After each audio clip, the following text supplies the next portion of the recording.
victory starts in our mind. When your vision is limited, your life will be limited. It's amazing what happens when you enlarge your vision, when you believe big, when you pray bold prayers, when you dream great dreams. Too often, because of disappointments, delays, things that haven't worked out, we've watered down our dreams. We've lowered our expectations. We're not stretching, believing for great things, believing to get well. Are you putting limits on what God wants to do in your life? Are you focused on what you think can happen only in your ability? Your existence is constantly an engagement with the universe, but your mind becomes against the universe. If you create a psychological condition that you're against or you're in competition with the universe or the cosmos, obviously you will feel crushed for small things. Your default mode is to say, I'm an imposter, I'm a loser, I'm not likable, nobody likes me, I'm not lovable. It has become part of your default mode network. And it's super important for you to realize that just like I could go from being a right-hander and teach myself how to be a left-hander, it is the exact same process for you to go from somebody who defaults to thinking negative garbage to becoming somebody who thinks directly. And just like learning to go from writing with your right hand to teaching yourself to write with your left hand, it is going to be a process, not an event. It is going to require you to switch out of the mode where you automatically grab the pen with your right hand and you direct your thoughts to deliberately grab this pen with your left hand. Things are going well, you're happy. When things are not going well, you're sad.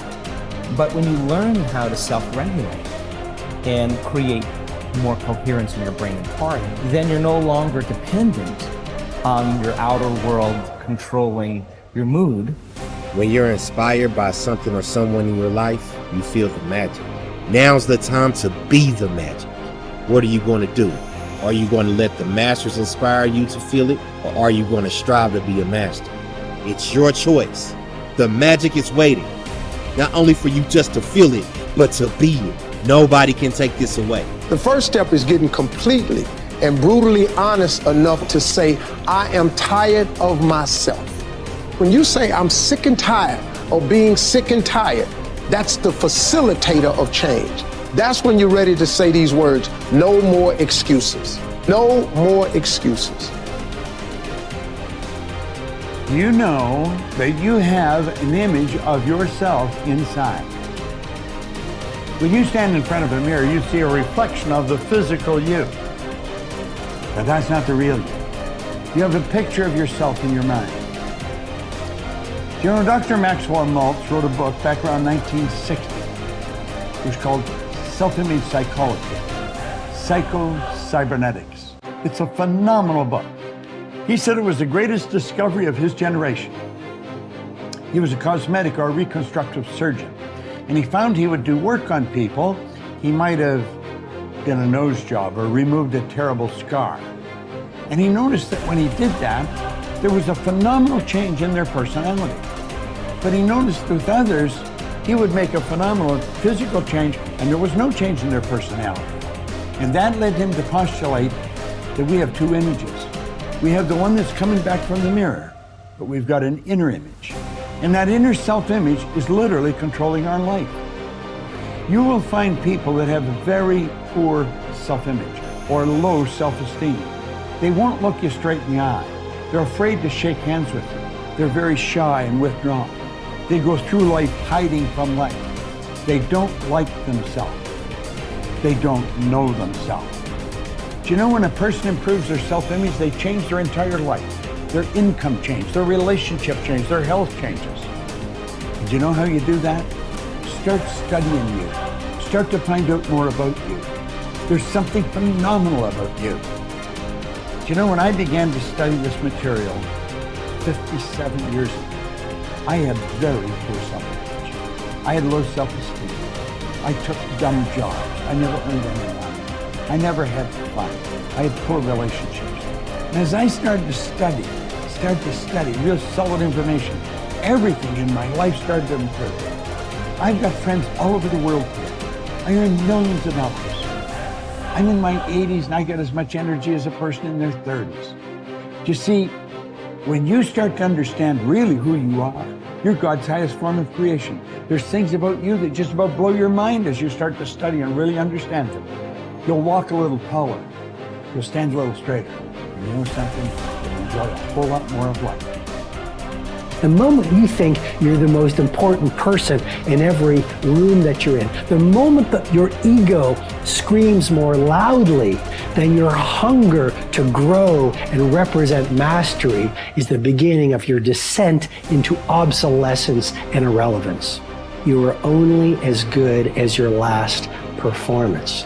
I remember reading about one of the icons from Hollywood, and he said it. He said, I'm only as good as my last picture. It's so easy to sort of hang your hat on something you did a year ago or 5 years ago or 10 years ago. Maybe, the great musicians, they all have that in common. It's not like, oh, I did this album 40 years ago and I'm sort of still dining out on that great masterpiece. The great ones, the people of great influence, the people of great creativity, they understand that you're only as great as your last performance. The elite athletes I've mentored, this is how they see it. They say, last year's championship performance is this year's starting point. So look, we all want to be satisfied. We all want to be happy. We all want to wake up every day and go through life feeling a sense of joy. But there is a great danger in being completely satisfied. When I work with the billionaires and the titans of industry and the Hollywood superstars, here's what I notice. They're never satisfied. Now, sometimes if you don't manage that unsatisfaction, you're going to be a very unhappy person. I'm just reporting on reality. A lot of the true titans, it's never enough. They are always dissatisfied. They always want to work their craft better. They always want to have more influence. They always want to have greater impact. They always want to grow their movement. So just remember that first element of this deconstruction. Satisfaction breeds stagnation. You want to be joyful and grateful, and yet at the same time, you never want to lose the fire in your belly to be better, to materialize more of your primal genius, to offer value to more people, and to grow the very thing that you do. So, worrying about whether something will or will not happen is not only completely futile, and what is now being discovered by science, actually adds fuel and power to that thought, making it potentially more likely to occur. Not all of your thoughts have the capacity to change your world. Only the habitual ones, or those that are fueled by emotional intensity. Most people meander through life, ending up in a career because of chance, not choice, and are not that passionate about anything. Therefore, they fail to engage this force in any way other than stressing about their credit card bill. It is the addition of emotion to thoughts that give them their power. How that happens, we don't really know yet.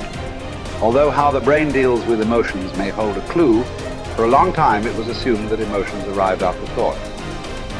It was believed that when sensory signals reached the brain's translator, the thalamus, they were then interpreted and sent to the correct department. The signal would travel to the thinking bit, the neocortex, and then onto the feeling bit, the limbic system, where it would initiate an appropriate response. Joseph Ledoux, a neuroscientist at the Center of Neural Science at New York University, was the first to discover that this wasn't the case. There are two little almond-shaped structures called the amygdala perched above the brainstem on either side of the brain. They control emotion.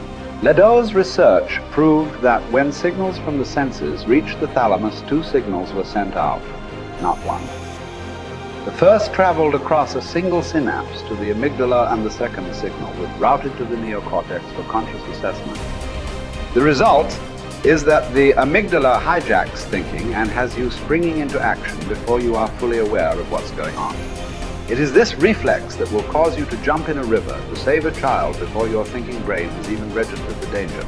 It's also why an emotional outburst often arrives before the brain's engaged. Unfortunately, this discovery illustrates the fact that emotion has direct and powerful access to the subconscious mind. It triggers action faster than logical thought alone, and therefore may be partly responsible for why emotion is such a potent and essential ingredient in turning thought into reality. The more intensely we feel about an idea or a goal, the more assuredly the idea, buried deep in our subconscious, will direct us along the path to its fulfillment.